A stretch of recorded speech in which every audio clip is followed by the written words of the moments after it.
कुंभ भारत भूमि पर आयोजित होने वाला समभाव समरसता का धार्मिक, सांस्कृतिक, आध्यात्मिक और आर्थिक वृद्धि करने वाला आयोजन है। कुंभ का शाब्दिक अर्थ घड़ा होता है। जिस तरह एक घड़ा वातावरण के बाहरी ताप और संकट को झेलकर शीतल और परिष्कृत जल देता है, उसी तरह से आर्द्र और शुष्क मौसम वाली एक माह के इस आयोजन में मनुष्य अनेक तरह की कष्ट जैसे सर्दी, गर्मी, पदयात्रा, अल्प भोजन, उपवास, कल्पवास आदि क्रियाएं द्वारा बाहरी संकट को झेल आत्म मन को परिष्कृत कर जीवन को सुखद और सार्थक बनाता है। पौराणिक काल से ही इसका आयोजन भारत खंड के 4 स्थानों पर प्रति 3 वर्ष के अंतराल में होता रहा है। यह प्रमुख स्थान है नासिक, उज्जैन, प्रयाग और हरिद्वार। प्रत्येक 3 वर्ष पर लगने वाले मेले का नाम कुंभ होता है। 6 वर्ष पर लगने वाला अर्ध कुंभ, 12 वर्ष पर लगने वाले को पूर्ण कुंभ और 144 वर्ष बाद लगने वाला मेला को महाकुंभ कहते हैं। पौराणिक मान्यता के अनुसार समुद्र मंथन के पश्चात प्राप्त अमृत को देव और दानव दोनों ही पाना चाहते थे। स्वार्थ की इस आपाधापी में अमृत की कुछ बूंदें पृथ्वी पर कुल 5 स्थानों पर छलक गया। उनमें 4 स्थान उपयुक्त वर्णित तीर्थ क्षेत्र हैं जहाँ की कुंभ का आयोजन होता है, और 5वां स्थान है दुर्वा यानी दूब घास जो कि अमर है। समस्त पृथ्वी मंडल में यह एकमात्र ऐसा आयोजन है जहाँ इतनी बड़ी संख्या में और इतने समय तक लोग बिना किसी भेदभाव और छुआछूत के विचार किए बिना ही एक साथ रहते हैं।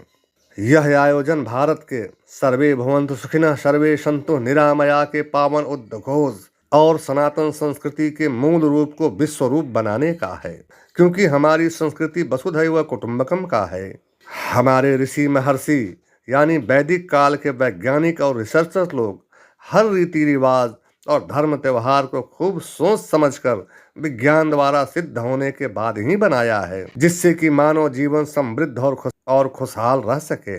जिस तरह मधुमक्खियां अपने छत्ते में आने वाले अवांछित कीट पतंग और जीवों को घेर कर अपनी सामूहिक गर्मी और पंखों द्वारा अल्ट्रावायलेट साउंड उत्पन्न कर मार डालती है, ठीक उसी सिद्धांत पर एक साथ बहुत सारे मनुष्यों को एक जगह पर जमा कर उनके ताप, तेज, गंध और आभा मंडल से निकलने वाले ऊर्जा से एक दूसरे को ऊर्जावान और सामर्थ्यवान बनाते हैं। यह प्रक्रिया किस तरह होती है, इसका थ्योरिकल फैक्ट क्या है, आइए इसे समझते हैं। जैसा कि आप सब जानते हैं कि देवताओं और महापुरुषों के चित्र के पीछे एक चमकदार घेरा बना रहता है, जिसे अंग्रेजी में ऑरा और हिंदी में प्रभा मंडल कहा जाता है।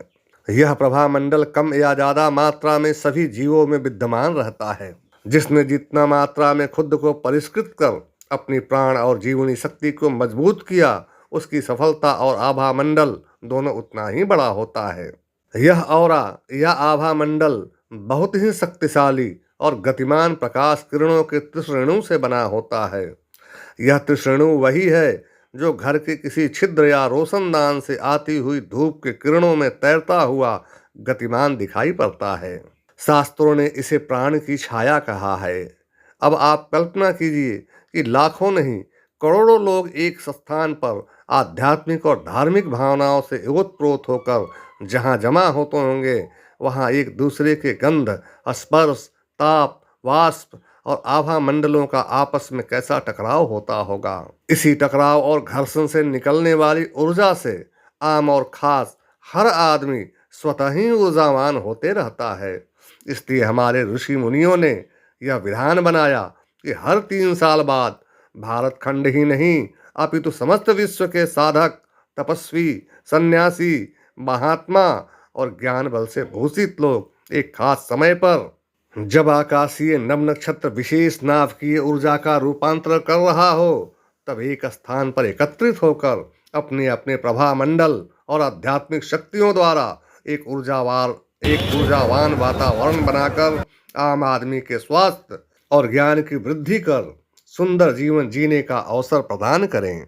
उस समय जब संचार माध्यम बहुत कम था, तब इसी कुंभ में समस्त ज्ञानी और अनुसंधानकर्ता लोग आपस में मिलकर अपने अपने शोधों और खोजों को एक दूसरे तक पहुंचाकर लोगों में प्रचार प्रसार करते थे। इस महापर्व का आयोजन ज्योतिष्य के अनुसार जब सूर्य मेष राशि और बृहस्पति कुंभ राशि में संचरण करते हैं तब हरिद्वार में होता है।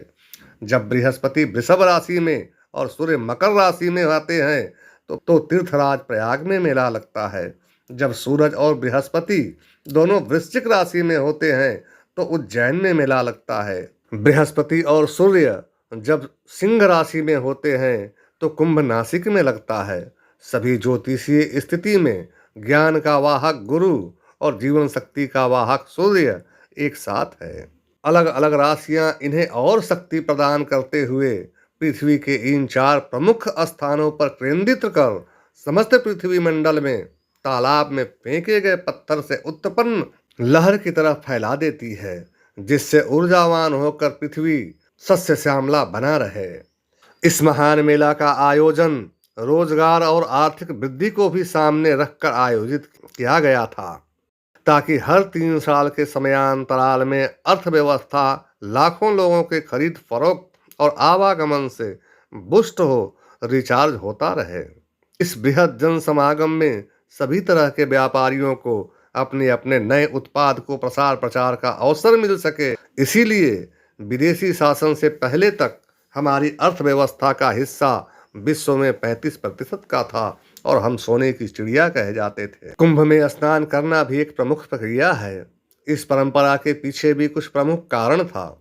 जैसे इस मेला का आयोजन जिन जिन स्थानों पर जिन जिन तिथियों को होता है, उन स्थानों में बहने वाली नदियों के उद्गम स्थल पर बहुत सारी चमत्कारिक जड़ी बूटी और फूलों का उत्पत्ति भी उसी कुछ खास समय के लिए होता है।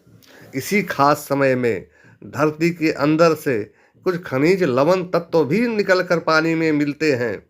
यह चमत्कारिक जड़ी बूटी और धरती के गर्भ से निकला हुआ लवण पानी में घुलनशील कर पानी के शुद्ध और स्वास्थ्यवर्धक बनाते हैं, जिससे स्नान कर लोग शारीरिक, मानसिक और आर्थिक रूप से शक्ति के साथ आयुष और शांति भी प्राप्त करते हैं।